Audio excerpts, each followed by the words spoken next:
the one, the only Benzion.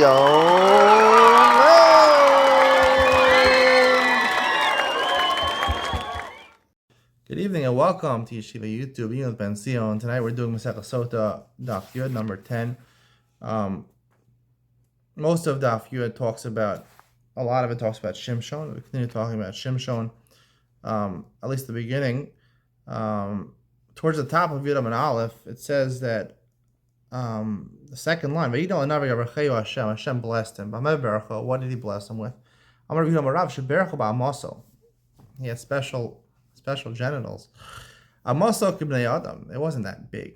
People think it has to be really big. Women like it really big. It's not true. Women don't care about that. They care about other things. But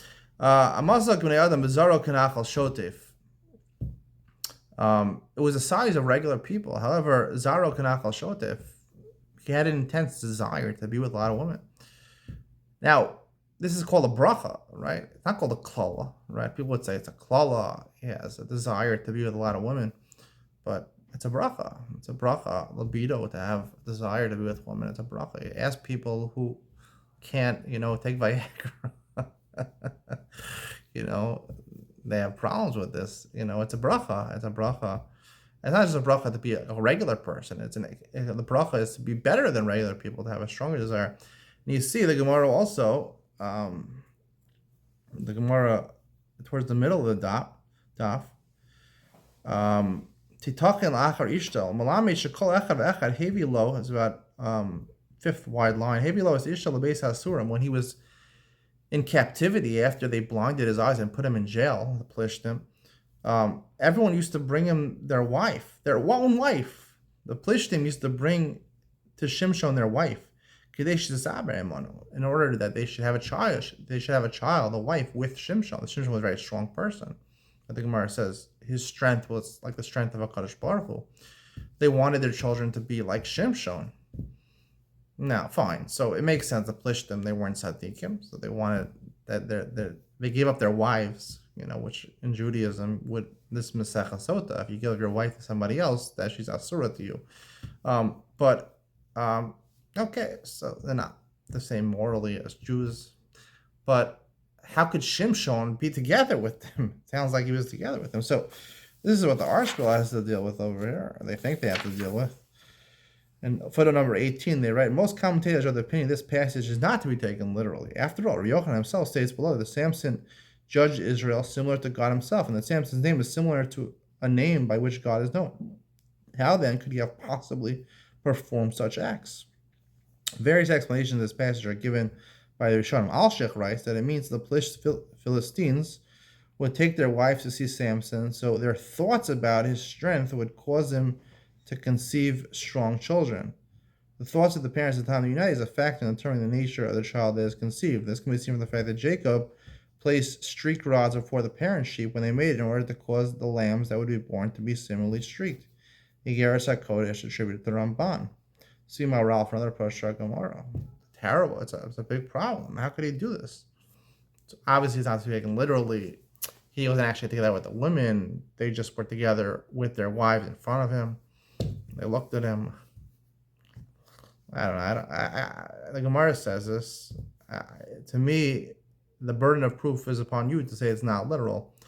It is literal. I mean, in a sense, it's literal. Not everything is 100% literal, but I don't think it's a terrible thing to say that Shimshon was together with these women.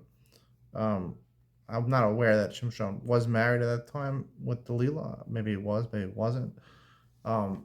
Even if you're married, you're allowed to be together with other women, a man.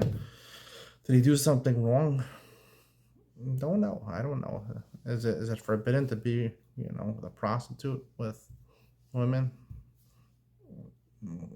Say in the Torah you're not allowed to. It says a woman, she shouldn't be a prostitute. Is a man not allowed to be with a prostitute? I mean, Yehuda was with that. It's the whole daf deals with Yehuda and Tamar. That Yehuda, that's the question. How could Yehuda, fine, he didn't know that it was his daughter-in-law, but she was a prostitute. How could he be with a prostitute? It was okay at that time. Some people say at that time it was okay if the people with prostitutes or not. The question doesn't even start. Who says there's a problem being a prostitute? the world we live in, we say it's disgusting. You're not kadosh. You're not a Jew. Jews would never do such a thing. Torah recognizes reality. The reality is that men are men, and this is the most primal desire that men have, and probably that women have also. So, is it such a terrible thing? It's not such a terrible thing. We don't have to make up stories to make this person a saint, to make Shimshon a saint. He was a regular person.